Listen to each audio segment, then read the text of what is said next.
First contact in the frost.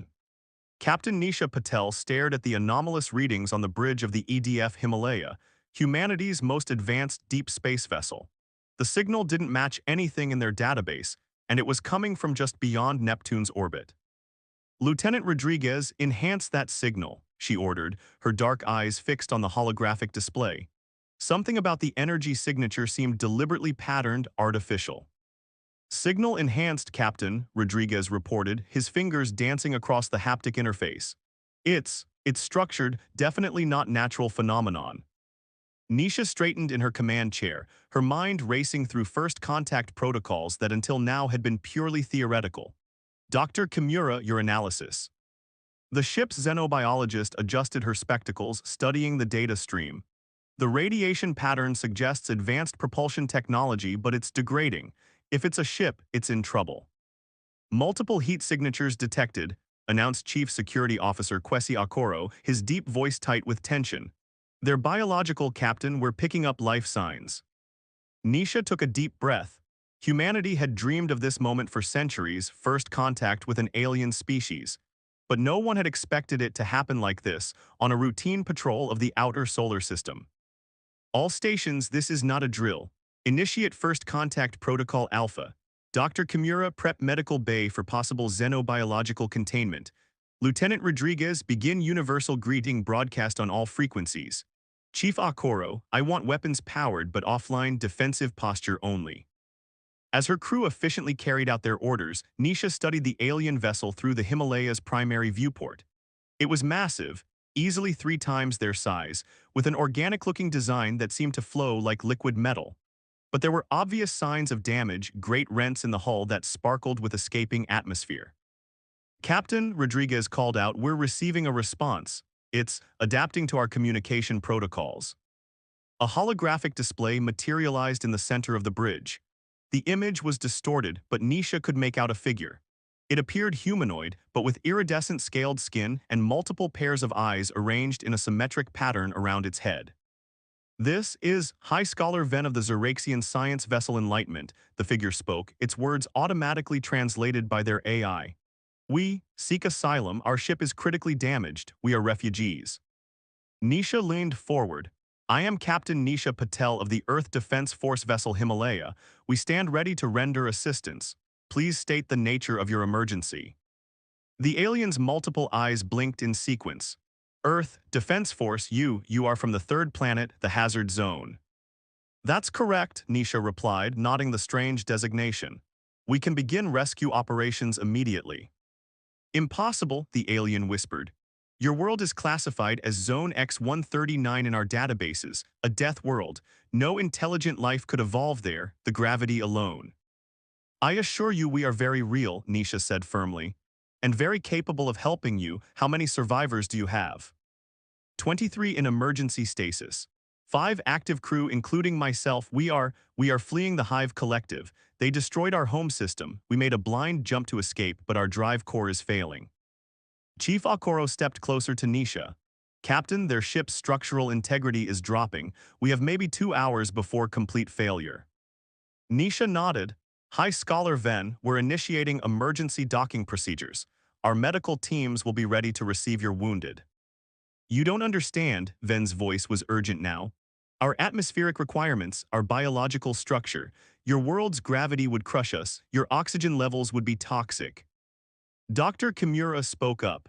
We can adjust our environmental systems to match your requirements. Please transmit your biological data. As the information began flowing, Nisha watched the alien vessel growing larger in their viewport. She could see now that the damage was even worse than initially apparent. Weapon marks scored the hull, energy weapons far beyond anything humanity possessed. Beginning docking sequence, Rodriguez announced. Magnetic locks engaging. The ships connected with a gentle shudder. Nisha stood, adjusting her uniform. Dr. Kimura, you're with me. Chief Akoro, assign a security detail, full containment protocols. As they made their way to the airlock, Dr. Kimura reviewed the biological data on her tablet. Fascinating. Their cellular structure would indeed collapse under Earth's gravity. They evolved on a world with roughly 1/3 our gravity, with an atmosphere closer to Neptune's composition. The airlock cycled and they entered the alien vessel. The interior was eerily beautiful, with walls that seemed to pulse with bioluminescent patterns. But the air was thin, and their environment suits registered high levels of methane and hydrogen. They found High Scholar Ven in what appeared to be the ship's control center. The alien was even more striking in person, nearly 3 meters tall but willowy, with movements that seemed to flow like water. 4 other Xeraxians worked at various stations, all showing signs of injury. Captain Patel, Ven said, managing a gesture that might have been a bow. We are grateful but also confused. Our records clearly show your world as uninhabitable. The atmospheric pressure, the seismic activity, the biological hazards, the radiation levels from your star. What you call hazards, we call home, Nisha replied simply. Now let's get your people to safety, then you can tell us about this hive collective. As her medical teams began carefully transferring the Xeraxian survivors, Nisha couldn't help but smile at the irony. Humanity had always looked to the stars, dreaming of advanced civilizations that would guide them into a larger galaxy. Instead, they were about to introduce themselves to the cosmos as the creatures who thrived in conditions that terrified other species. Through the viewport, Neptune's blue bulk filled half the sky, its storms a reminder of the harsh conditions that had shaped humanity's evolution. Somewhere out there, this hive collective was probably already tracking their refugees' path. They would find Earth eventually. And they would learn why even advanced alien civilizations classified Earth as a death world. Captain Chifakoro called out, "You need to see this." In the Xeraxian ship's cargo hold, they found something that pulsed with power, a crystalline structure that seemed to bend light around it. Ven approached slowly. The real reason the hive hunts us, the alien said softly. We found it in the ruins of the precursors, a key to power they never imagined. We couldn't let the hive have it. Nisha stared at the artifact, feeling the weight of history shifting around them. Earth's isolation was about to end, not with a peaceful exchange of knowledge, but with a war they never asked for. But if these aliens thought Earth was a death world, they were about to discover just how dangerous its inhabitants could be. The warning. The United Earth Defense Council chamber hummed with tension as High Scholar Ven's hologram towered over the assembled leaders. The Xeraxians' multiple eyes swept across the room, taking in the representatives from every major nation and space colony. General Jun Wei Zhang of the Asian Alliance leaned forward in his seat. You're telling us this hive collective has destroyed 12 civilizations in the past decade alone. 13, Ven corrected, the translator conveying the grief in their voice. My people were the 13th, we were peaceful, advanced. Our scientific achievements spanned 10,000 years. The hive reduced it all to atomic dust in 3 days. Director Olivia Santos of the South American Federation stood, her weathered face grave. And now they'll come here because we helped you. They were always coming, another Xeraxian science officer Myra stepped into the holographic field. Unlike Ven's iridescent scales, hers were a deep purple marked with bioluminescent patterns. The hive expands continuously. Your solar system was already in their path, we just accelerated their timeline. In the back of the chamber, Captain Nisha Patel exchanged glances with Dr. Kimura. They'd spent the past week working closely with the Xeraxian survivors, learning about their technology and biology. What they discovered was both fascinating and terrifying. Tell them about the gravity weapons, Nisha called out. The council members turned to her, some frowning at the breach in protocol, but after first contact, old formalities seemed less important. Ven's hologram shifted, displaying a tactical simulation. The hive uses controlled gravitational fields as their primary weapons. They collapse space itself around their targets. No conventional shields can withstand it. But we found a weakness, Myra added. Your ships, primitive as they are, use nuclear propulsion. The electromagnetic fields generated by your engines, they disrupt the hive's gravitational weapons. Something we never considered because we abandoned nuclear technology millennia ago. General Zhang's eyes narrowed. You're saying our technological backwardness might be an advantage. Not backwardness, Dr. Kimura interjected. Adaptation. The Xeraxians evolved in an environment that allowed for more elegant solutions. We evolved here on what they call a death world. Everything about us, our technology, our biology, even our thinking, was shaped by Earth's extreme conditions. The chamber's main screen activated, showing a comparison between Earth and the former Xeraxian homeworld. The differences were stark. Earth's gravity was 3 times stronger, its atmospheric pressure higher, its weather more violent, its tectonic activity more intense. This is why we never explored your system closely, Venn explained. Our probes classified Earth as Zone X-139, a planet too hostile for intelligent life. The radiation from your sun alone should have prevented complex life from developing. Director Santos laughed grimly. Instead, it drove our evolution, made us stronger. Precisely, Myra said, and now we've found something else. Captain Patel showed them. Nisha activated her tablet, and a new hologram appeared, the crystalline artifact they'd recovered from the Xeraxian ship. This is why the Hive really destroyed the Xeraxian civilization. It's called the Nexus Key. The artifact's image rotated, its impossible geometry seeming to bend the light around it. It's part of an ancient defense system, Venn continued. Created by a species that vanished millions of years ago, the Hive believes it can be weaponized. Can it? General Zhang asked. We don't know, Myra admitted. But in our initial tests with your scientists, we discovered something unprecedented. The artifact responds to human brain patterns in ways we never imagined possible. Something about your neural structure evolved under Earth's harsh conditions. A klaxon suddenly blared through the chamber. Admiral Marcus Davidson, commander of Earth's orbital defense grid, rushed to his console. Multiple contacts detected at the edge of the solar system. They're not using any known propulsion system. The tactical display showed dozens of objects decelerating from faster-than-light travel. Their design was unlike anything they'd seen before, not the organic flow of Xeraxian ships, but something insectoid, angular, and predatory. Hive Scouts, Ven's voice was tight with fear. They're earlier than we expected. How long until their main fleet arrives? General Zhang demanded. Based on standard Hive tactics, 3 days, maybe 4. The chamber erupted in urgent discussions, but Nisha noticed something odd about the tactical display. Admiral Davidson, she called out, the Hive ships, they're not approaching directly, they're staying in the outer system beyond Neptune's orbit. Myra's multiple eyes widened. Of course, they're afraid of your inner system, the radiation, the gravitational fields from your gas giants, the asteroid belt. They need time to calculate safe approach vectors. Then we have an advantage, Dr. Kimura said excitedly. They're used to operating in systems with stable, predictable conditions. Our solar system is like our planet, inherently hostile. Director Santos stood again. We need to vote. Do we stand with the Xeraxians? Do we fight? General Zhang's laugh was harsh. With respect, Director, we don't have a choice. The Hive was coming regardless. At least now we have advance warning and allies who understand their tactics. The vote was unanimous, Earth would fight. As the council chamber emptied, Nisha found herself standing with Venn and Myra, watching the tactical display track the Hive Scouts' cautious movements. There's something else, Venn said quietly. Something we haven't told your leaders yet about the Nexus Key. Nisha turned to the tall alien. What is it? In all our research, we found only one reference to its creators. They called themselves the Cedars, and according to ancient records, they looked remarkably like you. Before Nisha could process this revelation, another alarm sounded. The Hive Scouts were moving, but not toward Earth. They were taking up positions around Jupiter. No, Myra whispered, they wouldn't. But they were. The Hive ships were targeting Jupiter's moon Europa, their gravitational weapons powering up to tear apart its icy surface. They're going to destroy Europa's ocean, Dr. Kimura realized.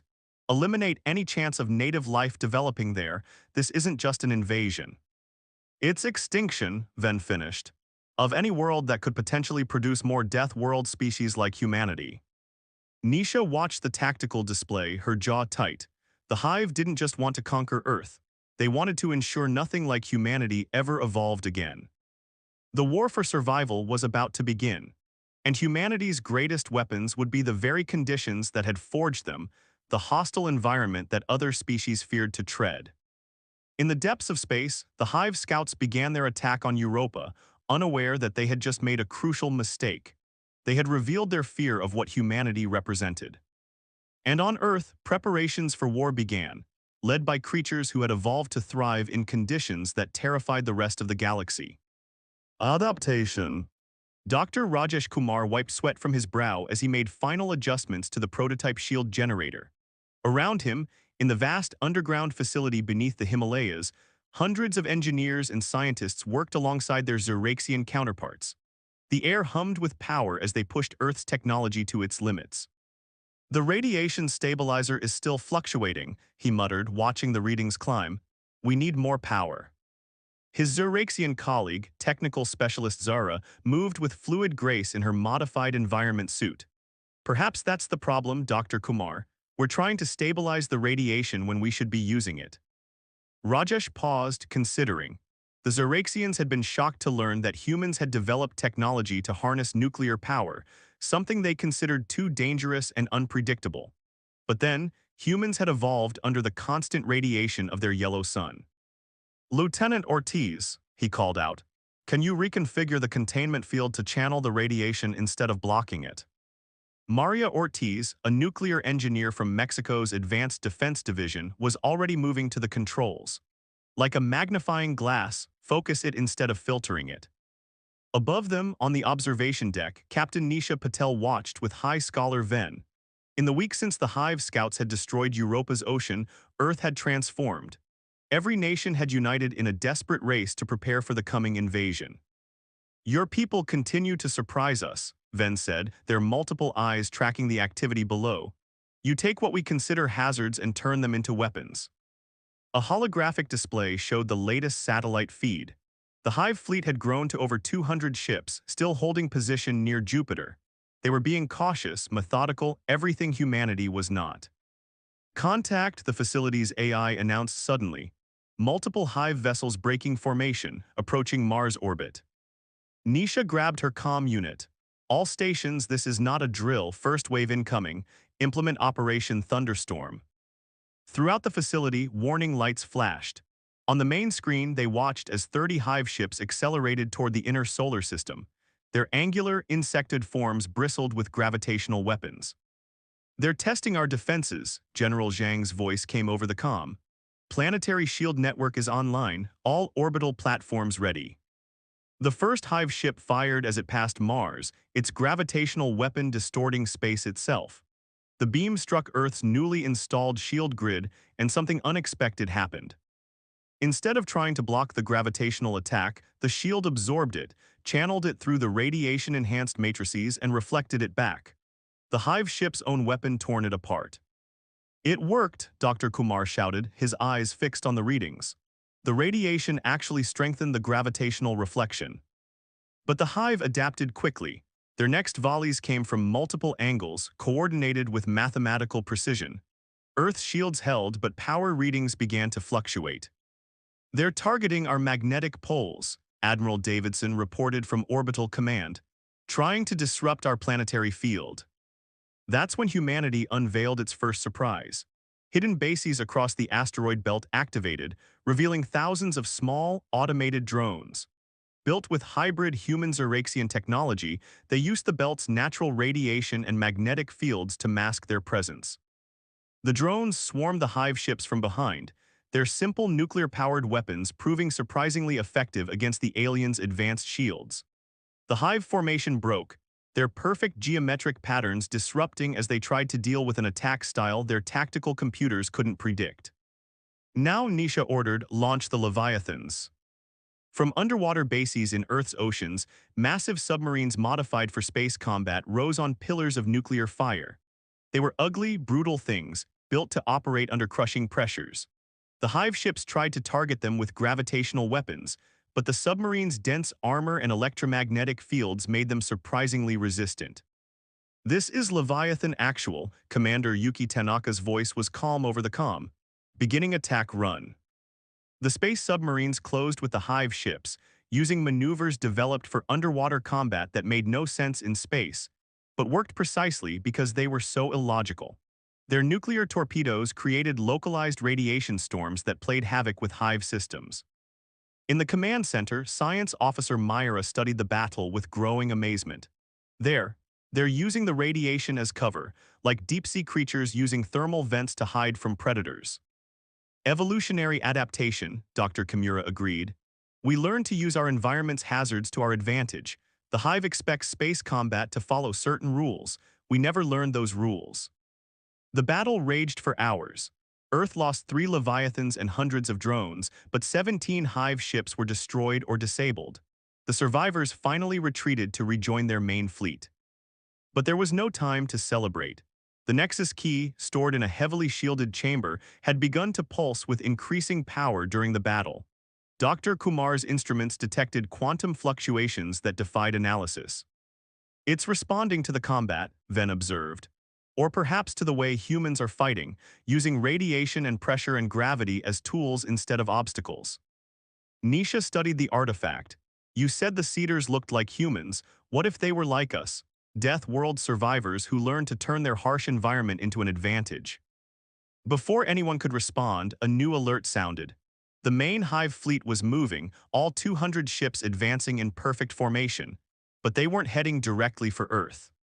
"They're targeting Venus," Admiral Davidson reported, "gravitational weapons powering up." "Of course," Myra whispered. "They mean to tear Venus apart, use its mass as a weapon against Earth. The gravitational disruption would devastate our planet." Nisha watched the hostile fleet approach the second planet, her mind racing. The Hive was adapting, learning to use the solar system's hazards just as humanity did. The next battle would make the first look like a skirmish. But humanity was adapting too.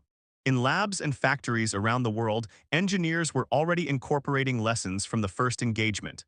New weapons were being forged, drawing power from the very conditions that had shaped human evolution.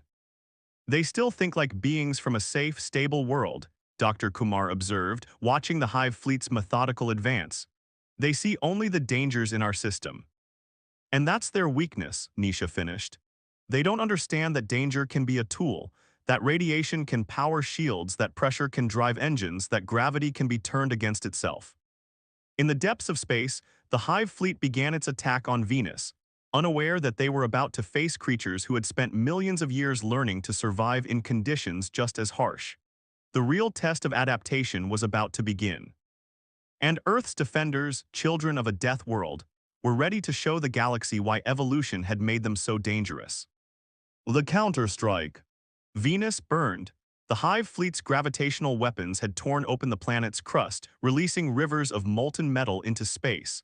But they had miscalculated. Rather than creating a weapon to use against Earth, they had given humanity an advantage they never expected. Colonel Darius Jackson watched from the bridge of the EDF Prometheus as streams of superheated plasma twisted through space. His ship, a converted atmospheric processor, had been designed to withstand the crushing pressures and acid storms of Venus. Now it surfed the edges of the planetary debris, using the chaos as cover. "All ships maintain formation," he ordered, his voice steady despite the gravitational shear rattling their hull. "Remember your training, use the plasma streams like ocean currents." Around the Prometheus, 30 other vessels moved in seemingly random patterns. They were the Venus Mining Corporation's heavy haulers, industrial ships converted to war machines. Their crews were used to working in conditions that would kill most species instantly. "This is madness," technical specialist Zara observed from her station. Like all Zeraxians aboard human vessels, she wore a specially designed suit to protect her from Earth-normal gravity. No civilized species would attempt combat in these conditions. "Good thing we're not civilized," Colonel Jackson grinned. "Launch the solar drones." Thousands of small robots deployed from the human fleet. They were simple machines, designed to harvest solar energy from Venus's upper atmosphere. Now they dove into the streams of planetary plasma, their heat-resistant shells absorbing energy until they glowed white-hot. On the main Hive command ship, Supreme Director Nexus 12 received the sensor data with growing confusion. The humans were not responding according to any known combat protocols.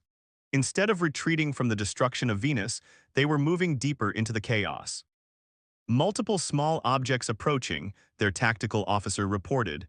"Temperature readings exceed normal parameters." The solar drones struck like a swarm of miniature stars. They weren't trying to penetrate the Hive ship's shields.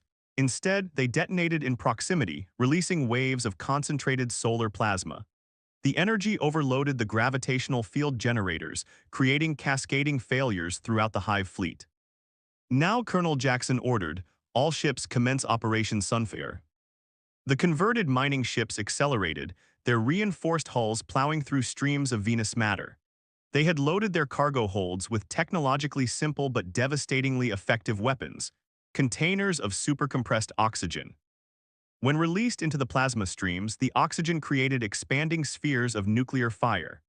The human ships rode the shockwaves like surfers on solar waves, while the hive vessels, designed for precise movement in stable conditions, tumbled helplessly. In the Himalayan Command Center, Captain Nisha Patel and High Scholar Ven watched the battle through quantum-link sensors. The Nexus key pulsed in its chamber, resonating with each human victory. Your people fight like forces of nature, Ven observed. No strategy, no pattern, yet somehow coordinated. We learned from Earth's predators, Nisha replied. Lions don't attack in geometric formations. Wolves don't follow predictable patterns. They adapt, they improvise, they use the environment itself as a weapon. The battle around Venus intensified. The Hive launched waves of fighter craft, their artificial intelligence systems struggling to calculate attack vectors through the chaotic conditions. They were met by Earth's newest weapons, modified spacesuits piloted by freefall specialists. Major Fatima al-Rashid led the spacesuit warriors, using maneuvering thrusters to dance through the debris field. Remember, she transmitted to her team, we're lighter than their fighters, more agile, use that. The human pilots twisted through space in ways that defied conventional tactics, using pieces of Venus as shields and gravitational slings. Their only weapons were handheld mass drivers, simple coil guns that launched pieces of planetary debris at relativistic speeds. In the Himalayan facility, Dr. Kumar burst into the command center. Captain Patel, we've decoded more of the Nexus Keys data. It's incredible. The artifact's holographic display showed new patterns, complex geometries that seemed to map quantum possibilities. It's not just a weapon, Dr. Kumar explained excitedly. It's a key to understanding how the Cedars survived in Deathworld conditions. They didn't just adapt, they learned to manipulate fundamental forces. Like gravity and radiation, Dr. Kimura added, the very forces the Hive uses as weapons. Before they could discuss further, new alarms sounded. The main display showed massive energy surges throughout the Hive fleet. Supreme Director Nexus 12 had apparently decided to escalate. They're combining their gravitational weapons, Myra reported, her scales shifting colors in distress, trying to create a singularity. But something unexpected happened. As the Hive ships focused their energy, the Nexus key pulsed with blinding power. Quantum fields rippled through space, intercepting and redirecting the gravitational forces. It's protecting us, Ven whispered.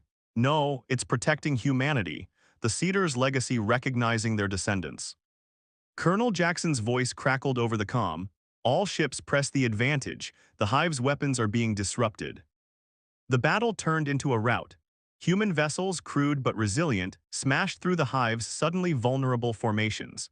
Major al-Rashid's spacesuit warriors breached enemy ships through hull fractures, fighting in conditions that would kill most species instantly. Supreme Director Nexus 12 was forced to order a retreat. Over 40% of their fleet had been destroyed or disabled, and the remnants fled toward the outer system, their perfect formations shattered. But victory had come at a cost. 7 human ships were destroyed, their crews sacrificing themselves to protect their companions. Venus itself had been transformed, its surface permanently altered by the battle. In the aftermath, as rescue operations began, Captain Patel studied the tactical display with her officers. The Hive fleet was regrouping beyond Saturn's orbit, undoubtedly preparing for their final assault. They'll be back, she said quietly, and they'll be ready for our tactics this time. Let them come, Colonel Jackson's voice was hard. We'll show them new ones. The Nexus Keys pulsing had settled into a steady rhythm, like a heartbeat. Dr. Kumar's team worked frantically to understand its messages, knowing that the Cedars' knowledge might be the key to humanity's survival. In space, the remains of Venus cast strange new light across the solar system. Humanity had proven they could defeat the Hive in battle, but the war was far from over. The final confrontation would determine not just Earth's fate, but the future of all Deathworld species in the galaxy. And in the Himalayan Command Center, the Nexus Key continued its quantum dance, preparing to reveal secrets that would change everything they thought they knew about their place in the cosmos. Evolution's children. The storm that raged across Earth's surface was unlike anything in recorded history. Lightning connected ground to sky in continuous sheets, while hurricanes the size of continents churned the oceans. It wasn't natural, but then that was the point. Weather control systems at maximum capacity, Lieutenant Maria Ortiz reported from her station in the Himalayan Command Center. The electromagnetic interference is playing havoc with all orbital scanning systems. Captain Nisha Patel nodded grimly. That's exactly what we want. The Hive relies on precise sensor data. Let's give them chaos instead. The main display showed the approaching Hive fleet, nearly 300 ships now having been reinforced from other sectors. They had abandoned their usual geometric formations, trying to adapt to humanity's unpredictable tactics, but in doing so, they had revealed their fear. They still don't understand, High Scholar Venn observed, watching Earth transform itself into an even more hostile environment. You're not just using your Deathworld conditions, you're amplifying them. Dr. Kumar's voice came over the comm from the Nexus key chamber. Final calibrations complete. The artifact's quantum field is synchronized with Earth's magnetic core. Whatever the Seeders designed this for, we're about to find out. The Hive fleet entered lunar orbit, their weapons powering up for what they plan to be a decisive strike. Supreme Director Nexus 12's transmission reached every communication system on Earth. Creatures of the Deathworld, you have proven surprisingly resilient, but evolution's mistakes must be corrected. Surrender now, and we will make your extinction painless. Colonel Jackson's laugh echoed from the bridge of the Prometheus, now stationed with Earth's defensive fleet. Evolution's mistakes were evolution's masterpiece. Initiate Operation Earthquake. Across Earth's surface, thousands of geothermal taps activated simultaneously. They had been drilled into major fault lines over the past week, part of a plan that any species from a stable world would consider insane. The planet's crust began to shift, not enough to cause catastrophic damage, but sufficient to release massive bursts of electromagnetic energy from the core. The artificial storms intensified, creating a planetary defense shield unlike anything the galaxy had ever seen. Multiple Hive vessels approaching upper atmosphere, Major Al-Rashid reported from her position leading the spacesuit warriors. They're trying to push through the storms. The first wave of Hive ships entered the storm zone. Their gravitational weapons fought against the natural forces of Earth itself, creating spectacular distortions in space-time. But the storms weren't just weather, they were delivery systems for swarms of microscopic machines developed by Dr. Kumar's team. Nanites functioning at optimal levels, Dr. Kimura confirmed. The radiation from the storms is powering them exactly as planned. The tiny machines invaded the Hive ship systems through their own gravitational fields, multiplying rapidly in the extreme conditions. They were based on extremophile bacteria found in Earth's most hostile environments, adapted to survive and thrive where no normal technology could function. Supreme Director Nexus 12 watched in horror as ship after ship went dark, their perfect technology corrupted by primitive but infinitely adaptable machines. This is impossible. You're using biological weapons. No, Nisha responded to the transmission. We're using evolution. That's when the Nexus key activated fully for the first time. The artifact's quantum field expanded exponentially, connecting with similar devices hidden throughout the galaxy. The Seeders network, dormant for millions of years, waiting for their descendants to prove themselves worthy. Dr. Kumar's excited voice filled the command center. Captain, the artifact. It's not just a key or a weapon, it's a test.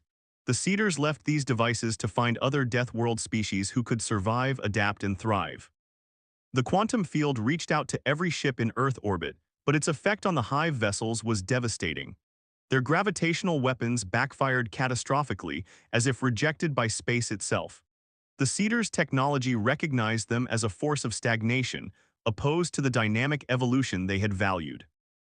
Major Al-Rashid led her spacesuit warriors through the chaos, their simple weapons now enhanced by quantum fields they barely understood. Push them back, show them what children of Earth can do. The battle became a rout. Hive ships fell from orbit or fled in panic, their perfect formations completely shattered. Supreme Director Nexus 12's final transmission was cut short as their command ship imploded, crushed by the very gravitational forces they had tried to master. But the Nexus key wasn't finished. As the surviving Hive ships retreated into deep space, the artifact projected a message, not in words, but in pure information downloaded directly into the quantum computers Dr. Kumar's team had built to study it. "It's a map," Ven whispered, watching the data stream. "Coordinates to other death worlds throughout the galaxy. Planets where evolution took the hard path, creating species who could survive anywhere, adapt to anything." "Not just a map," Myra added, her scales shifting in excitement. "Instructions for quantum tunneling technology. The Cedars left us a way to reach these worlds to find others like us." The storms across Earth began to calm as the geothermal taps were deactivated. Humanity had defended their world by embracing everything that made it deadly to other species. And in doing so, they had passed a test millions of years in the making. 3 months later, Captain Nisha Patel stood on the observation deck of the newly commissioned exploration vessel Gaia, Earth's first ship equipped with Cedar quantum drive technology. Beside her, Colonel Jackson and Major Al-Rashid studied the star charts showing their planned route to the nearest death world. "The hive has gone silent," High Scholar Ven reported, joining them. "Our long-range sensors show them retreating to the galactic core, abandoning their expansion plans." "They'll be back eventually," Nisha said, "but by then we'll have found our allies, other children of hostile worlds who learned to turn adversity into strength." Dr. Kumar and Dr. Kimura arrived with the latest data from the Nexus Key Network. "We've confirmed at least 20 other death worlds with spacefaring civilizations," Kumar announced. "All of them isolated like we were, all of them tested by the Cedars artifacts. And now we can reach them," Al-Rashid smiled. "Imagine an alliance of species who evolved in the galaxy's harshest environments. No wonder the hive feared us finding each other." The Gaia's engines hummed to life, powered by a hybrid of human nuclear technology and Cedar quantum physics. Beyond the viewport, Earth shone like a jewel, not despite its deadly nature, but because of it. Every storm, every earthquake, every burst of radiation had shaped humanity into something unique in the galaxy. Creatures who saw challenge as opportunity, who turned danger into advantage. "Navigator," Nisha ordered, "set course for the first coordinate. Let's go meet our cousins." As the Gaia entered its first quantum tunnel, carrying representatives of both humanity and the Xeraxian refugees, the Nexus key pulsed one final time. The Cedars test was complete. Their children had not only survived, they had proven themselves ready to reshape the galaxy. Evolution had taken the hard path on Earth, creating beings who could adapt to anything, survive anywhere, overcome any obstacle. The rest of the galaxy would soon learn why death worlds weren't places to be feared, but crucibles where the strongest civilizations were forged. And somewhere in distant space, on other worlds classified as too hostile for life, more children of evolution waited to be found. The age of the Death Worlders was about to begin.